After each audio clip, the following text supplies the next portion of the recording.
अरे ये देखो, पार्श्वनाथ भगवान इतने डार्क स्केरी जंगल में कैसे फियरलेस और शांत भाव से तपस्या कर रहे हैं। अरे ये क्या, अचानक ये इतनी तेज बारिश क्यों होने लगी? ओह, ये तूफान कहाँ से आ गया? इतने लाउड स्केरी थंडरस्टॉर्म्स। ये तो जोर से स्टॉर्मी हवा चलने लगी, हेलस्टोन्स भी गिरने लगे। ओह, अब तो पत्थर भी गिरने लगे। What is going on?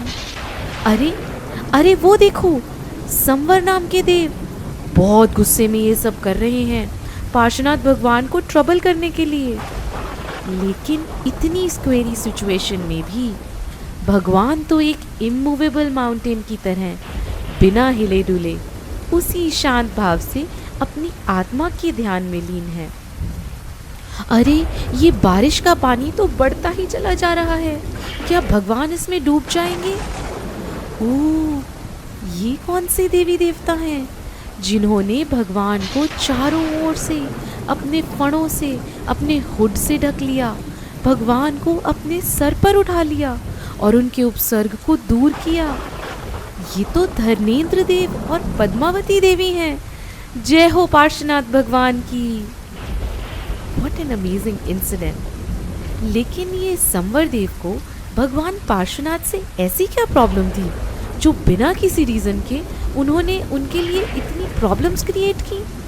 और ये धर्मेंद्र पद्मावती, ये कौन है जिन्होंने आकर भगवान का उपसर्ग दूर किया? इन सब बातों को जानने के लिए चलो जानते हैं भगवान पार्श्वनाथ की प्रीवियस बर्थ्स की कहानी।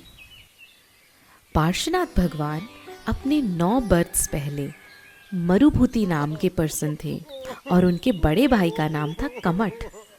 कमठ ने एक दिन बहुत गुस्से में अपने भाई मरुभूति को एक बहुत बड़े पत्थर से मार दिया और वो पत्थर इतनी ज़ोर से लगा कि मरुभूति के प्राण ही निकल गए।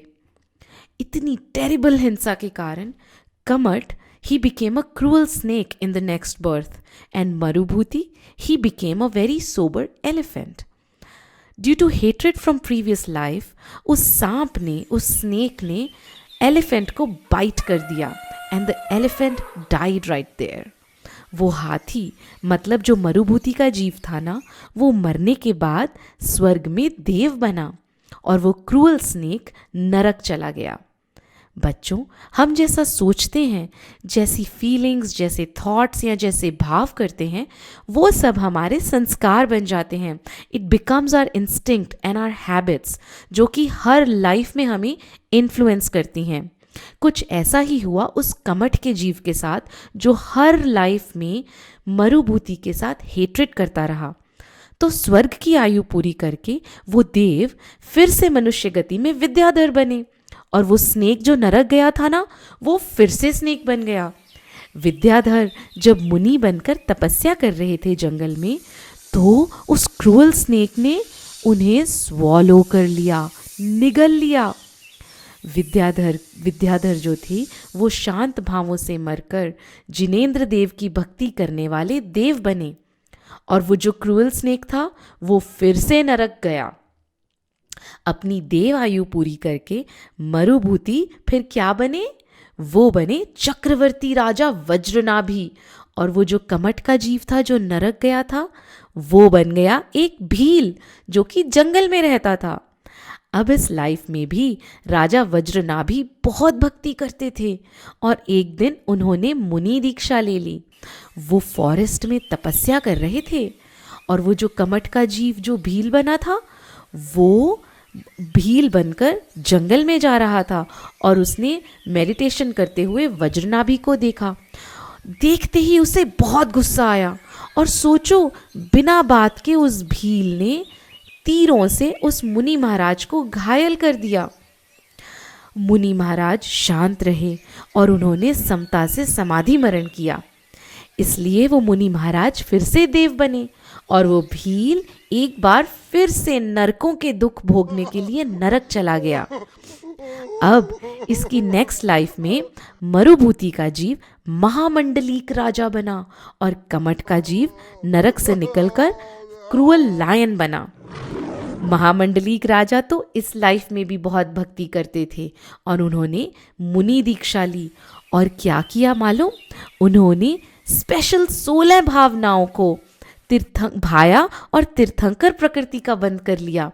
उन्होंने अपने थॉट्स, अपने इंटेंशंस को बहुत प्योर बनाया and he paved the path to becoming a Tirthankara. महामंडलीक राजा मुनि बनने के बाद एक दिन तपस्या में लीन थे और वो क्रूअल लायन वहीं से जा रहा था। अभी भी उसकी हेट्रेड कम नहीं हुई थी और उसने मुनिराज को खा लिया। मुनिराज अब भी समता भाव से उपसर्ग सहते रहे और मरने के बाद स्वर्ग के किंग इंद्रदेव बने और हिंसा करने से लायन तो नरक चला गया। इंद्रदेव की आयु पूरी करने के बाद उनका बर्थ हुआ प्रिंस पार्श्व कुमार बनकर। इस भव में, मतलब इसी लाइफ में, पार्श्व कुमार क्या बनेंगे? बताओ बताओ। तीर्थंकर, सही कहा। And on the other side Kamath का जीव बन गया एक फ्रॉड तापसी, मतलब फेक तपस्या करने वाला। एक दिन प्रिंस पार्श्व कुमार अपने फ्रेंड्स के साथ कहीं जा रहे थे तो उन्होंने देखा कि ये तापसी पंचाग्नि तप कर रहा है, मतलब 5 डिफरेंट प्लेसेस पर फायर जलाकर यज्ञ कर रहा है। पार्श्व कुमार को एक स्पेशल नॉलेज थी, अविधि ज्ञान, और उन्होंने उस ज्ञान से जाना कि जिस फायरवुड को वो तापसी यूज कर रहा है जलाने के लिए, उसमें तो नाग नागिन जल रहे हैं। दयालु और जीवों की रक्षा करने वाले पार्श्व कुमार ने तापसी से कहा कि प्लीज वो लकड़ी को ना जलाए क्योंकि उसमें तो नाग और नागिन का जोड़ा है जो जल रहा है। लेकिन तापसी ने उनकी बात नहीं मानी और बहुत गुस्सा करने लगा। पार्श्व कुमार के रिक्वेस्ट करने पर भी तापसी नहीं माना और उसने गुस्से में अपनी एक्स लेकर उस लकड़ी को ही कट कर दिया और बोला, बताओ कहाँ है इसमें नाग नागिन। और उस वुड में से घायल, इंजर्ड, छटपटाते नाग और नागिन का पैर निकला।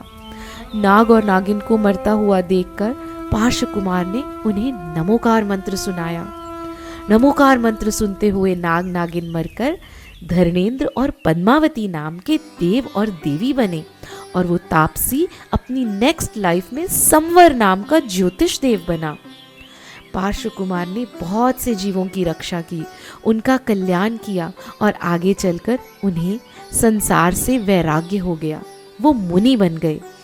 एक बार मुनि पार्श्व कुमार फॉरेस्ट में ध्यान मग्न होकर तपस्या कर रहे थे। तभी वहां से संवर देव आकाश मार्ग से जा रहा था। पार्श्व कुमार को तपस्या करते देखकर उसे पिछले बर्थ की हेट्रेड याद आ गई और उसने गुस्से में पार्श्वनाथ भगवान पर बहुत उपसर्ग किया। याद है ना कैसे कमठ के जीव ने पार्श्वनाथ भगवान पर पत्थर, पानी, ओले और आग बरसाई थी। और उनका उपसर्ग दूर करने वाले देव देवी और कोई नहीं बल्कि वही नाग नागिन थे जिन्हें पार्श्वनाथ भगवान ने नमोकार मंत्र सुनाया था।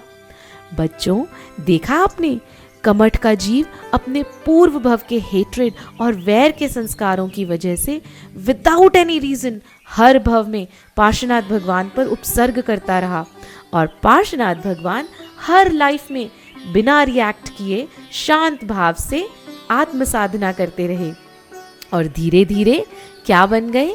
तीर्थंकर भगवान बन गए। तो बच्चों, हमें वैर, विरोध, हेट्रेड, जेलसी और एंगर को छोड़ देना चाहिए। हर सिचुएशन में शांत और समता रखनी चाहिए, चाहे कोई हमें कितना ही ट्रबल क्यों ना करे। चलो, हम सब प्रॉमिस करते हैं कि हम सब अपनी टॉलरेंस को बढ़ाएंगे और सहनशील बनेंगे ना? जय जिनेंद्र।